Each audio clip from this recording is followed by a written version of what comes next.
আসসালামু আলাইকুম। হাদিস নাম্বার ৪। জাবির ইবনু আবদুল্লাহ আনসারী রাদিয়াল্লাহু তাআলা আনহু ওয়াহী স্থগিত হওয়ার প্রসঙ্গে বর্ণনা করেন যে, আল্লাহর রাসূল সাল্লাল্লাহু আলাইহি ওয়াসাল্লাম বলেছেন, একদা আমি হাঁটছি, হঠাৎ আসমান হতে একটি শব্দ শুনতে পেয়ে আমার দৃষ্টিকে উপরে তুললাম।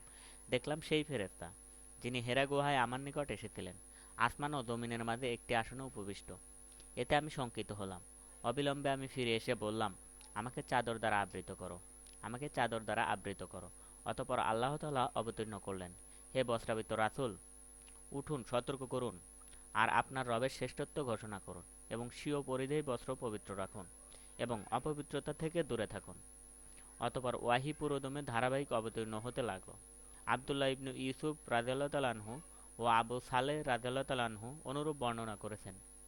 হিলাল ইবনু রাদ্দাত রাদিয়াল্লাহু তাআলা আনহু জুহরী রাদিয়াল্লাহু তাআলা আনহু থেকেও অনুরূপ বর্ণনা করেছেন।